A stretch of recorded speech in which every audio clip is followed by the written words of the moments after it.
As I see that we are now admitting our attendees, let me welcome everyone who is joining and who is participating and watching us. We are back at the webinar series of the fruit flies in silico prevention and management project under the Horizon 2020 European Funding for Research and Innovation. Today we'll have a different topic that we will focus on, and today we will discuss about odorant-based detection of fruit fly infested fruits in cargo shipment. We will hear more about our topic later on. Please have in mind that we intend to record this webinar for future dissemination actions of our project. And it is important that if anyone of our attendees needs to send us a question, that you can use the Q&A button for questions later, as our presenter will give us enough time to have questions and receive whatever you need to ask and provide you with his answers. I think that we can move forward and start. I will ask our moderator and project coordinator, Professor Nikos Papadopoulos, from Department of Agriculture, Crop Production and Rural Environment of University of Thessaly, to briefly introduce us to today's topic, and to our speaker, Dr. Panagiotis Milonas. Thank you, Professor, and we are here to hear you. Thank you. Thank you very much, Georgia, for the introduction, and good morning to the webinar of the FF-IPM project. This is the 5th webinar. In fact, our project is heading to the end, and we are concluding a lot of studies, and we are happy to share with all of you some of the results of these studies. So the topic of the webinar of today's webinar is the interception of infested fruits in cargo shipments. This is a really challenging aspect in all this process of the invasion of fruit flies and of other pests in Europe and in other parts of the planet. So the seminar is given by a prominent entomologist, Panos Milonas. Panos is currently a head of the entomology unit at the Benaki Phytopathological Institute, but he has a rather long history in fruit fly and pest management, starting from the Aristotle University of Thessaloniki, then spending some short time in private companies dealing with agriculture and management of pests, and then spending some time in the States working on behavioral ecology, and is currently involved in many projects funded by the European Union, by other organizations. Also, he is collaborating for some period of time with EFSA, serving on the panel of EFSA. So his experience is really long, and the target of his recent efforts on detecting infested fruits based on odor is, I think, seminal. So we are really looking forward to listen to talk of Panos Milonas. Panos, the floor is yours.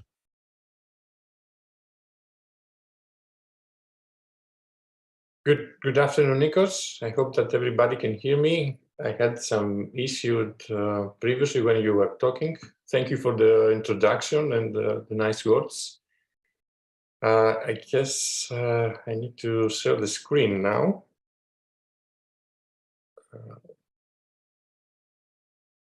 Should be okay. It is. Okay, thank you for the confirmation, Georgia. So good afternoon to everybody, to all the FF-IPM friends who are viewing this webinar today, which is a hot day for Greece. So a special thank to the Greek colleagues, because they are here listening to us instead of being for swimming, which is the first important day for the summer. So as the title indicates, I will try to provide some information about the possibility of detecting infested fruit commodities, which are infested by fruit flies based on their odors that they are emitted by the fruit itself. Okay. briefly to outline the presentations that I'm going to do today. Just a very quick touch on the plant defense mechanism. What are the herbivore-induced plant volatiles, and what is known as the theory for cry for help. What do you know about fruit flies and herbivore-induced plant volatiles? And then I'll show you our results through the FF-IPM project about the herbivore-induced plant volatiles on certain fruits infested by fruit flies. And finally, the concept of electronic nose and the results that we have from the FF-IPM project.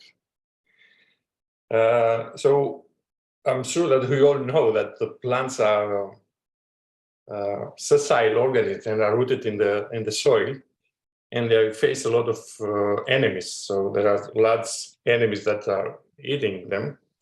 And the most diverse taxon of attackers consists of insects. However, plants are far from being passive victims of these attackers, and they can activate a multitude of defense responses. And direct plant defense, which has to do with the characteristics of the plant that affect the attacker, but also other defense strategies that they have to combat mobile attackers is to enlist bodyguards such as insect predators and parasitoids, or endomophagous nematodes, or even insectivorous birds. And this can be done by providing shelter or alternative food, or through the emission of the herbivore-induced plant volatiles. And plants actually communicate extensively with other organisms in the environment through these volatiles, through volatiles in general. And some of the volatiles can be induced by the herbivore, by other herbivores feeding on the plant. And the induced emission of plant volatiles that attract carnivorous organisms, predators or natural enemies, is a phenomenon which is oftentimes referred as crying for help from the plants. And it has been demonstrated for plants in several plant families and occurs in response to a wide variety of herbivorous insects and mites. The induction of bodyguard attracting plant volatiles was first demonstrated for mites, and then quite soon for insects since the late 1990s. But later it was reported as a response to feeding by a range of the group of insects. And now we know that plants may also emit and initiate emission of induced volatiles in response to oviposition by herbivorous insects, what is known as oviposition induced plant volatiles, or even in response to exposure to induced volatiles from herbivore-infested neighborhood plants. So carnivores are attracted to these volatiles from different orders, and some studies have shown that there is a positive correlation between the amount of the released volatiles and the degree of the response. However, when this was studied specifically in a plant insects combination, it was clear that the quality of the herbivore-induced plant volatile blend was as important as its quantity. And indeed, we know that not all of the constituents of the blend that is emitted elicit a response by the carnivores. And we need specific electrophysiology studies like gas chromatography, electroadenography to reveal which compounds within the blend of the blend emitted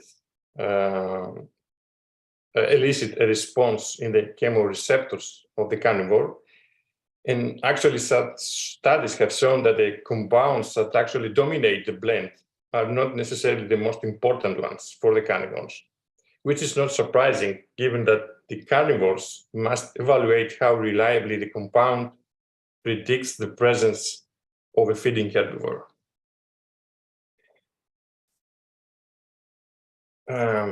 The emission of the herbivore-induced plant volatiles occur locally at the site of infestation, but can occur also systematically from uninfested leaves. And the carnivores that search for the herbivores actually face a big problem, because their victim is under natural selection to minimize the emission of cues that guide the carnivore to them. So, and however, the herbivore-induced plant volatiles emitted by the plants from which the herbivores feed can solve this problem, because they are emitted in relatively large amounts and the composition of the mixture can be herbivore specific.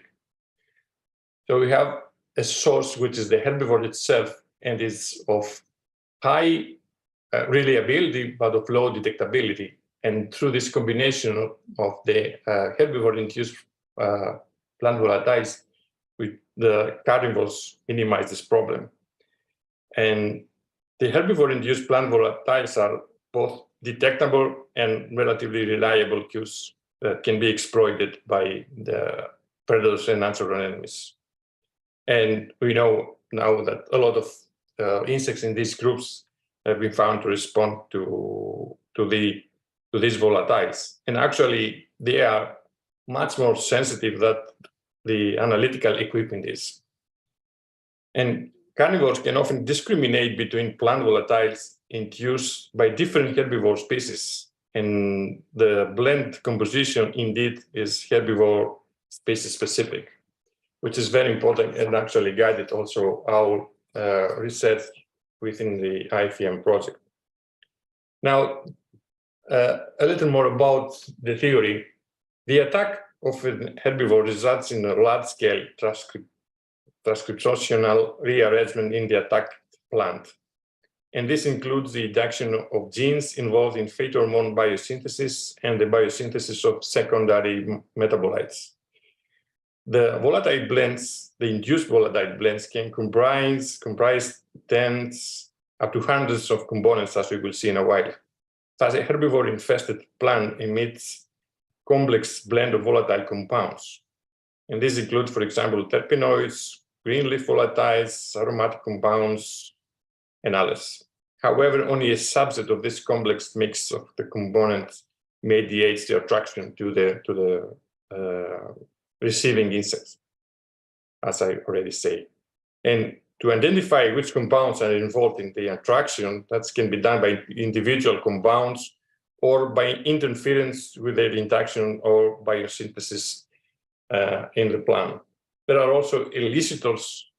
The elicitors for herbivore-induced plant volatile induction are present in herbivore oral secretions, and application of oral secretion or the elicitors have shown that can mimic the effect of the herbivore and induce the activation of single transduction pathways. So the induction of the herbivore-induced plant volatiles is mediated by phytohormones such as the jasmonic acid, the ethylene, and salicylic acid.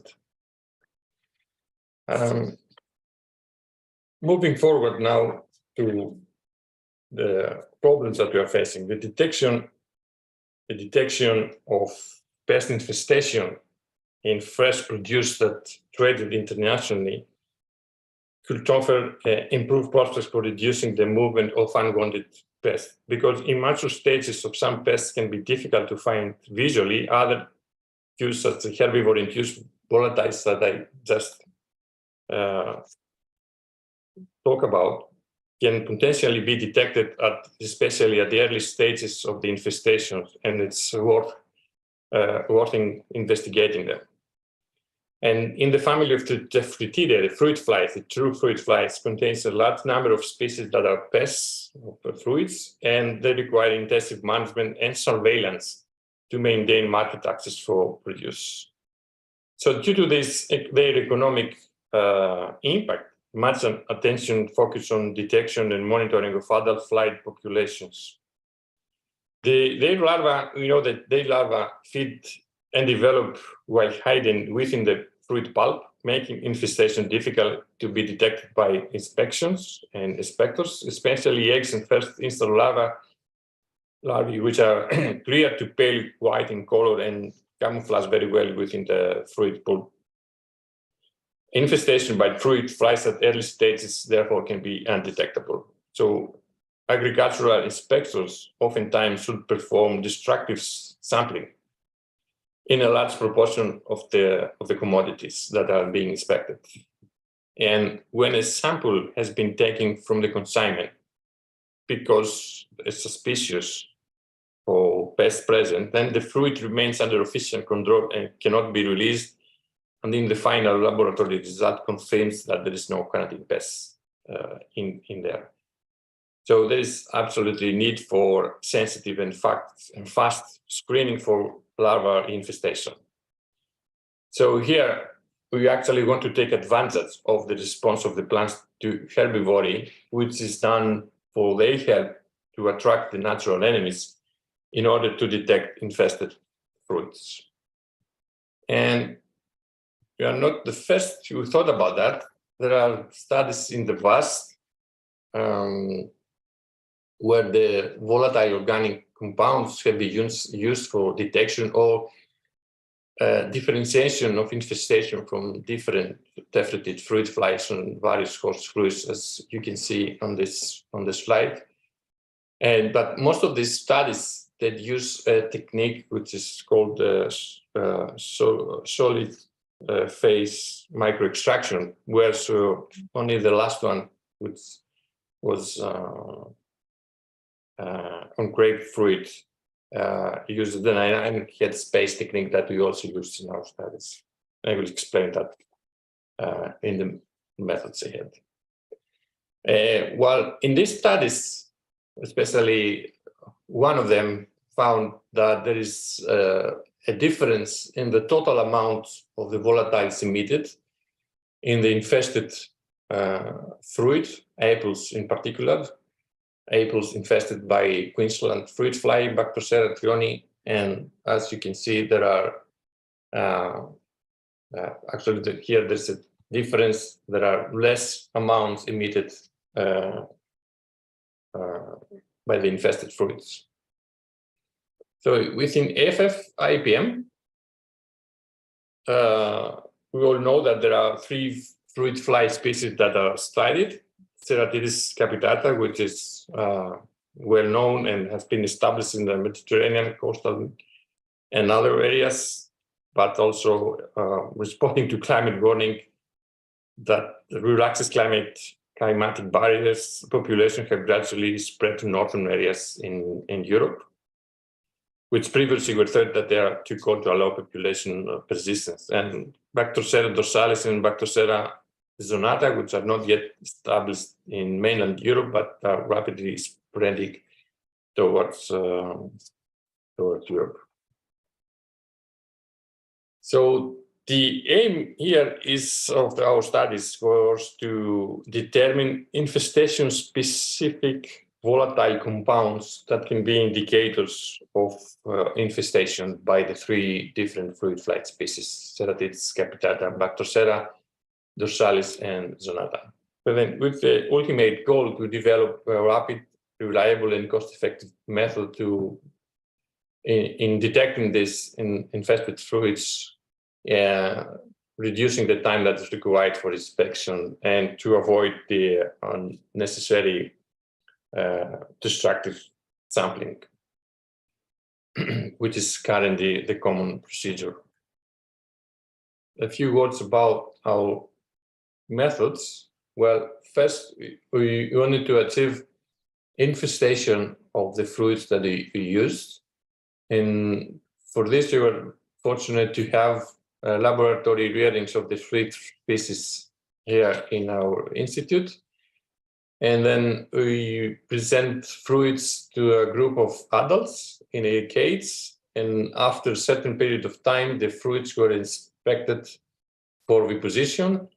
And then the fruits are stored in specific growth containers for different periods of time, depending on the fruit and the temperature that they use to maintain the fruit. And at different time intervals, we collect the volatiles. And you can see how we do that in the pictures both to the right and to the top left, you can see the number of samples that you use to take volatiles from the different fruits. We examined fruits samples from peaches, from pears, apples, and oranges. And you can see there are more than 500 samples in total that were examined. So here, a few words about the technique. We call it dynamic heat space technique, contrast to other static techniques. Here, there is air that is pumped through the container, which is a glass container, as you can see, where you have the different fruits inside. So we have charcoal filtered air going through, and also the air is pumped out continuously, and at the exit there is an absorbent who specifically uses Poropac, and then the volatiles are trapped, and then this will take the sample from there, elute it, and then goes for GCMS analysis. And for quantification, we use external standard calibration and several statistics that then takes place for analyzing the results. So directly into results, you can see here some chromatographs from the pitch trials, and you can see the different peaks of the compounds that they were identified. And specifically from pitch, we identified 85 compounds in non-infested fruits. And you can see here the level of amount of the different compounds, linalool in particular, and ethyloctanoate, an unknown compound here, which change as time passes, as you can see in these chromatographs, and now linalool is much lower than it was in the beginning of the experiment. And in total, in the infested fruits, we have found 87 compounds, so 2 more than was not found in the non-infested ones. Again, here you can see the differences of some compounds in comparison to the previous chromatograph in respect to the abundance of that. If you see it in total as group of compounds, there is this increase with time for esters and lactones, whereas terpenes and other compounds for all the different fruits, dried species that you use remains relatively stable. And then we perform chemometric analysis for all this data that you can take from the chromatographs and we try to group the different groups. And there is some freedom here on how to group. As you can see, we don't show the whole different treatments, all different treatments that we use to develop to take the volatiles from. But we figure out that it's better to go with early infestation, late infestation, or end control. And that depends on the model outcomes when you're processing the data. Of course, for the inspector, in the end, what will be interesting is if it is infested or not. So it can be even simpler, but that doesn't mean that the algorithm will work better if it is simpler. But you will see that in a while as I go through the results. So here are the results for Ceratitis capitata, and you can see the late infestation, early infestation, they are clearly separate from the control is somewhere in the middle. And similar picture for Bacteroceras dorsalis. Again, I'm talking about peaches and Bacteroceras zonata as well. And if we take all together the results for peaches, so we found that there are specific compounds like ethyloctanoate and hexylacetate that are positively related to the infestation from medfly, and other compounds that are specifically related to infestation to the Bacterocera species.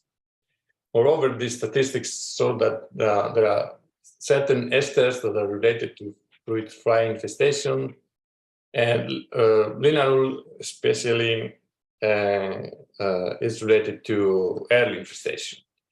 And we went even further to do some statistical analysis about the total compounds, the total amounts of volatiles emitted, and we didn't see here for the pitches any difference between the different fruit fly species. When you look at peers, the picture is quite different, and there are different groups that dominate the chromatograph. And you see that the main chemical groups here is terpenes and esters.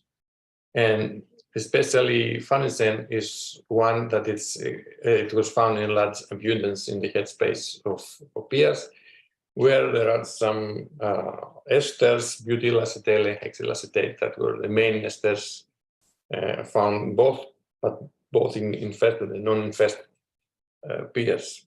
You also perform this chemometric analysis for the different groups for peers. Here's the picture for dorsalis, and there are specific compounds actually that contribute to the separation between control and mature infested samples, such as linalool and methyloctanoate and others. I'm not going to say all of it. And all of this were positively rated to infested samples, whereas other compounds like alpha-pinene and limonene were positively correlated to the control ones. Similar to the previous picture, also the Bactocera zonata, there was a specific group of compounds that our chemometrics analysis saw that positively correlated with infestation at the specific days after infestation. Overall, the analysis for peers, contrary to the pitches that I was talking earlier, the total amount of volatiles emitted is influenced by the fruit fly species. So there's a different amount emitted depending on the species. And there are specific compounds that are, again, as in the previous case, that are positively related to infested peers, mainly some esters in this case. For apples, we have a similar picture like peers. Again, farnesen was found in large amounts, and esters are dominating the picture here. But there are also a small group of ethyl esters, of small carbon chain that increase with maturation during keeping the fruits in storage compartments. Again, we perform our chemometric analysis for the different species for apples, and specifically for zonata, we found 29 different compounds that contribute to the differentiation and are positively correlated to infestations. So again, there are specific compounds that are related to the infestation. And when you look at this picture, you can see that, for example, the total steps emitted differ between for example, between Ceratitis capitata and Bactocera dorsalis, and in one case decrease, and in another case increase with time in comparison with the control. Again, the total amount was affected by fruit fly species. Okay.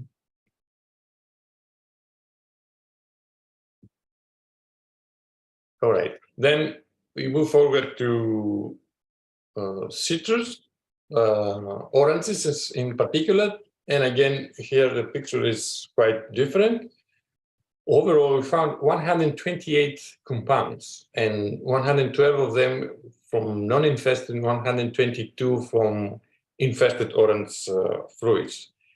And here we found that fruit fly species and infestation status had a significant effect in the total amount emitted. The main compounds were limonene and beta-ocymen, and also the homoterpene DMNT, as you can see here in the chromatograph, and other compounds too. This here you can see the difference from the days as the infestation and development of the larva progresses into the fruits. And some compounds, limonene, for example, was high in the beginning, but then decreased to levels before infestation, and then cement remains high even after the several days after infestation. But if you look at all together, limonene, as explained previously, is high immediately after oviposition, whereas okimen remains high to the infested fruits after until the end, whereas DMNT basically increased with time and slightly other compounds as well. So I already said that the total VOCs emitted are affected by the fruit fly species and the infestation and time as well. And for citrus specifically, we have limonene and beta oximen DMNT that characterize in the infestation. And limonene in particular for the early infestation. So the conclusion for the first group of our results, which were to see which are the volatiles emitted by infested and non-infested fruits infested by the three different fruit flies, it's clear that the fruit fly infestation indeed triggered emission of herbivore-induced plant volatiles in these post-harvested fruits. And our analysis saw that it's possible to discriminate healthy and infested fruits based on these compounds. The key point was that linalool, for example, is characteristic for infestation, early infestation in peaches, certain esters for pears, decrease in farnesene in apples, and simultaneous emission of high levels of limonene, okimen, DMNT, and beta-midsen characterize again early infestation in oranges. But that's just the first part. Then you have to go further and see what you can do with these results. And these results, we believe, that can be used for the training and validation of an electronic nose for detecting in real time the infestation by the fruit flies. So there is a potential for detection of herbivore-induced volatiles by a digital tool for pest surveillance. And odorant-based detection tools such as various electronic noses, e-noses as they used to call them, have been developed since the 90s for a variety of commercial applications in agricultural, biomedical, environmental, and regulatory industries to assess the quality of products mainly. For instance, fruit aromas can be sampled to measure maturation and determine fruit harvesting time, or a combination of volatiles of specific concentration can be used as a biomarker. But first, knowledge of the chemical profile is needed, and this is what we have done so far, and what I presented to you previously. What is the chemical profile of the different fruits, of the different infestation by different fruit fly species and at different times after the infestation as larva progresses into the fruits. And this also involves complicated multivariate statistical analysis of a complex blend. You have seen that for citrus, for example, there are 128 different compounds. And in order to identify compounds of interest, that is, compounds that vary reliably between samples and can be used as biomarkers. Now, precision and accuracy of these sensors relies on the selection of the right predictors that are specific enough and reliably occur above the limit of detection to be monitored by artificial olfaction machines. And eNoses use a sensor array that converts chemical vapors into electronic signals and create a digital pattern, which is unique and specific of the gas being analyzed. The accuracy of these sensors actually depends on the type of sensors and the statistical classification. So eNose is a tool capable of emulating the mammalian olfactory system by recognizing different odors and giving repeatable responses. We use AirSense Pen 3, which is an intelligent chemical sensor array for identification of gases and vapors, which is equipped with 10 metal oxide sensors for different categories of detectable volatile substances. A few words about how we train this equipment. We again created different categories of fruits, infested or non-infested, and different time intervals from infestation by the 3 different fruit fly species.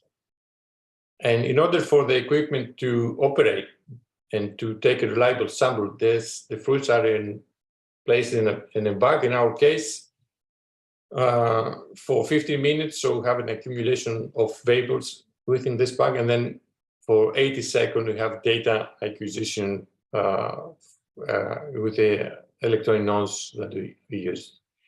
And what you get afterwards is what you just see now on the screen, which is the response of the different sensors to the group of volatiles that are being detected.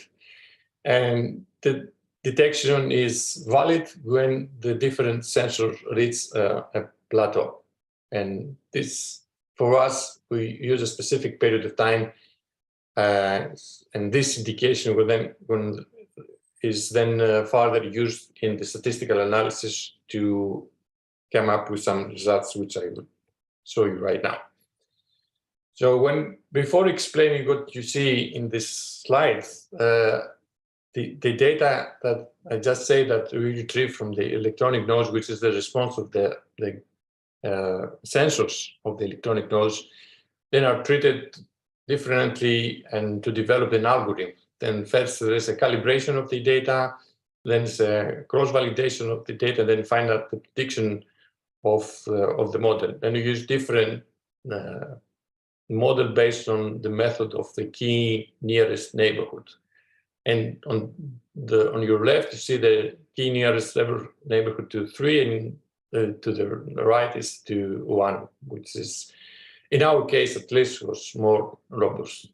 And now what you see here is for the different groups of the treatments, control groups, mature fruits, or contaminated, CON2 and CON2, it's infested actually categories. And you can see that the prediction is up to 85%, top bottom right on the slide. For Bactocera zonata, when fruits were stored at 20 degrees, we did the same thing, and we kept the fruits at 25 degrees. And then here, the algorithm that developed for Bactocera zonata on peaches was not very robust and went only up to 65% accuracy in prediction of the infestation of the fruit category better. And we did the same in peaches for Ceratitis capitata, again at 25 degrees with 75% accuracy of the prediction. And when we went up to 20 degrees, accuracy was better, up to 85 degrees. 85% correct classification of the different fruit categories. And we went further for other temperatures. For example, here in apples, we worked at 36 degrees. After infestation, we kept the fruits at lower temperature. And there, the model was even better. And especially the K1 model reached accuracy of 88%. For that was, Bactocera dorsalis and Bactocera, another set of model, a different grouping. The difference between this slide is that we have a lot of groups. I said earlier that there is some relaxation here. The UK group actually infested and non-infested. So here you have all categories together, and the model goes up to 88%. And here, when you reduce it to just 3 categories, you go up to 91% of correct classification of the different fruit categories. And the same is here, again, with 3 categories for Bactocera zonata on apples at 6 degrees. So the model worked quite well in certain categories. The overall category is 84%, but in some of the groups, it may not be so good. For example, the category day 14 is confused a lot with the control fruits, as you can see here, the red. So it takes a lot of elaboration on the different models that can be applied in order to see the results. Similar is here for Ceratitis capitata at 6 degrees, quite good overall accuracy at 86%. And finally, for mandarins, because I didn't say that before, but we also work on mandarins beside oranges. Here you can see the results at 25 degrees for zonata and capitata, with relatively robust results at 78 and 77% of accuracy. And with that, I think I reached the end of my presentation. And in summary, what I would see as a take-home message is that the post-harvest fruits do respond to the infestation and produce herbivore-induced plant volatiles. And it's possible to discriminate healthy and phased fruits based on this herbivore-induced plant volatiles. And electronic nose is a technology that is promising in detection of infested fruits by fruit flies, although I understand that it's a quite complex phenomenon and requires a lot more elaboration of the ability of the nose to reliably detect and categorize infestation and non-infestation of the fruits during an inspection. With that, I think I'm finished. Thank you. Nikos, back to you. Thank you very much, Panos. Very interesting talk indeed, and rich of content and rich of data and elaborated experimentation. So I think we can open the floor to questions or remarks to Panos, if there are any from our attendees. I cannot see anything on the chat, to be honest, but Panos, I will start with what you said last about, the challenges on going from the lab and all of this elaboration, going to the real world. And I would like just to comment on how far we are from having a system that can go to the operation, to places that, fruits are arriving and do the inspection and assist the phyto inspectors there. I think, Nikos, that this is a question that should be answered not only by a group like us, but also by engineers as well, because what we try to show is that there is indeed variation in the volatiles emitted in the different categories. And ideally, you would have, when I start talking about the electronic noise, I mentioned that you need to develop specific biomarkers. And what you use as an electronic noise is for general use, it's not specific. Perhaps the answer to your question is if we can have a specific developed electronic nose for specific sensors that have been structured and developed and constructed to detect this specific group of volatiles. And you have, when you're doing the inspection, you have to know have to know something about your sample, which is, what you're looking for. But I think the key is to have a sensor which is sensitive enough to find the the differences, because the differences are there. And that's a big problem. If we were able to have an TCMS in the inspection, then there would be no problem. Then we can see the difference. But we can. It's laborious, cost, and it costs a lot, and you need a lab. Okay. Any other comment or a question for Panos? Just received, I think, a question from Yoav Gazit. What was the max volume of fruit you tested? There was an interruption. I didn't hear you, Georgia. Sorry. What was the maximum volume of fruit you tested? Less than 500 grams. We try to keep it the same for the different fruit categories, actually. So that's why in some cases you have one fruit, some other 3 fruits, depending on their size. But it was relatively, below 500 grams. You know, I didn't say that. I thought it could be a question. When you are using the electronic nose, we use these bags to pack. And in practice, this what we will do now is we will go and we will wrap a carton with fluids, and we will take the volatile samples from that enwrapped carton. And this would be actually the procedure in place if ever goes to the real world.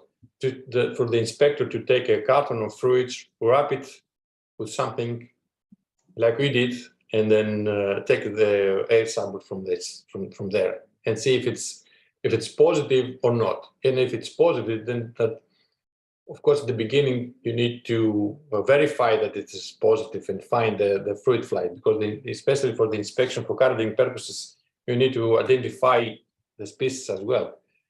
And what the machine can speed up the procedure for reaching a conclusion that the commodity is infested. And so this is something that you can we will do in the near future. And this is how the inspector will use it in practice. And actually, and this is how it's used, because when they are used for commercial reasons, as I said, for regular inspections to see the quality of a product. So at this time, this specific equipment, this is how it is used. They wrap even a pallet, and they take a sample from air of the pallet to see if it's in one category or another. Panos, another thing is, what is the temperature dependence of the sensitivity of volatile detection? Is there a specific range of temperatures that you can collect more efficiently the odors, or this goes across broader areas of the spectrum? Well, I see. You saw that we use different temperatures, and the model works better when the fruits are maintained in a lower temperature. But in practice, the inspection will be done in a working environment, let's say 20 degrees or 25 degrees, in a room, in an inspection room, as I imagine. And there, I don't see much of a problem with the temperature. Usually, at least the nowadays commercial noses and sensors, they have a problem with the humidity. And humidity may interfere in the results. We didn't specifically test it, but from the literature, you can see that one of the problems is moisture and humidity in the air that may interfere, and not so much of the temperature. We use the different temperatures to prove that the differences exist, no matter if the fruits are kept at 6 degrees or 20 degrees or 25 degrees. There are differences in the volatile blends emitted by the different fruits. Okay, actually, because I cannot see, okay, there is something, Georgia, from We just received another question. Practically, you should aim for in-nose to inspect fruit in the truck load just before the packing process, rather than in carton boxes. I think it's a remark, not actually a question, if you can comment on that. it will be ideal. I can say that it will be ideal, and you can think about that. But think of the complexity of a factor. Yes, for the exported, that would be ideal. For the imported, what they do is to inspect the carton box. And at the end, all National Plant Protection Organization and inspectors, both at the export and import, they check the level of cartons.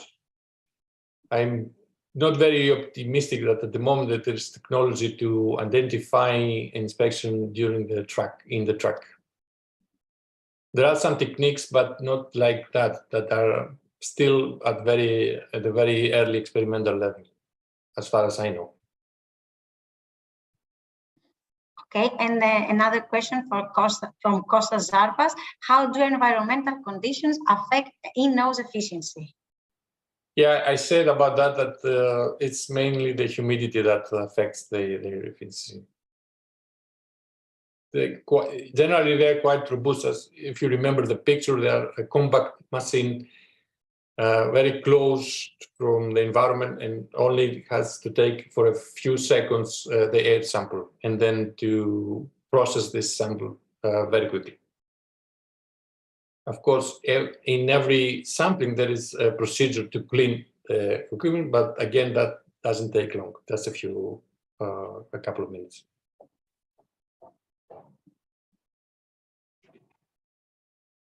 Good. So I cannot see additional questions. We can discuss with Panos for hours on the subject. We did it already, and we definitely can continue. This is a really challenging topic with various factors coming into play. But because, as you all know, in Greece and in other places in Europe, this is a very hot day. So I would suggest to close our discussion now, to thank Panos for the very comprehensive and the very nice presentation. We know that there is a lot of work to be done, but there is also lots of achievements by the group of Panos and the Benaki Phytopathological Institute that makes our project really happy. So Panos, thank you very much for this nice talk. And for those of you who are still with us, stay tuned and follow our announcement for the next webinar. Thank you very much. Thank you all. Thank you, Nikos. Thank you, everybody. Thank you, Georgia, for organizing that. Thank you, Dr. Mylonas, Professor Papadopoulos. Of course, more announcements. You can check our website and our social media pages for whatever our project is heading next, and you can find out there. Thank you very much. Goodbye. Georgia, thanks a lot for all of you. Nice energy. Thank you. Goodbye. Bye-bye.